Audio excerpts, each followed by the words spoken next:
বন্ধুরা সবাই কেমন আছো? আশা করি সবাই ভালো আছো। চলে এসেছি সকাল সকাল একটা ছোট্ট মতো ব্লগ নিয়ে তোমাদের কাছে।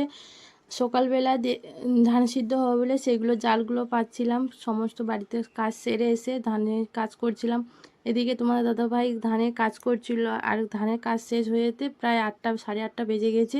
আর তোমাদের দাদাভাইকে বলেছিলাম যে এক পাটা পুকুরে জাল দিতে, তার জন্য নোনো ঘর থেকে ওর বাবার কাছ থেকে নিয়ে জাল টেনে টেনে নিয়ে আসছিলো। আর তোমার দাদাভাই চলে এসছে ঘাটের কাছে। আর মা একটা কলার কাঁদি কেটেছিল, সেটা রোদে পড়ে আছে। আর তোমার দাদাভাই জাল ফেলবে বলে রেডি করছে। বড় মাছ, বড় মাছ ধরাবে আজকে? কত বড় মাছ? কত বড় মাছ? এত বড় মাছ কে খাবে? কে কে খাবে? আমি খাবে না।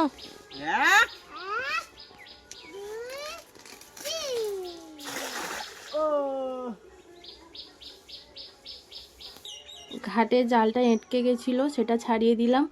আর প্রথমবারে জালে মাছ পড়েনি, দ্বিতীয়বারে জালে কত মাছ পড়েছে, এত মাছ পড়েছে। তোমার দাদাভাই সেধার থেকে বলছে কতগুলো মাছ পড়েছে। আর ওখান থেকে নিয়ে এসছে, ছুটে ছুটে নিয়ে এসছে, কেন খুব ভারী ছিল। আর তোমার দাদাভাই ওদিকে মাছ পড়ে যাবে বলে ওখানে ছোট্ট মতো ড্রেন আছে, ওই জন্য তাড়াতাড়ি করে নিয়ে চলে এসছে। আর রূপচাঁদগুলোর সাইজগুলো সেরকম বড় বড় ছিল। আর অতগুলো মাছের মধ্যে আমরা দুটো রূপচাঁদ মাছ নেওয়া হয়েছে।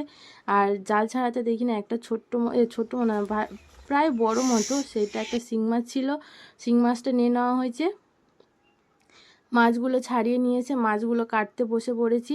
কেন তাড়াতাড়ি রান্না করতে হবে, খামারে ধান আছে, ধান উঠবে, ওই জন্য তাড়াতাড়ি রান্না করতে মাছগুলো কেটে মানে জোগাড় করে নিতে হবে, নাহলে দেরি হয়ে যাবে। তাই জন্য মাছ কাটতে বসে পড়েছি। আর জোগাড় করার পর মাকে বলেছিলাম যে ও মা তুমি রান্না করো, আর আমি খামারে ধান আছে, ধানে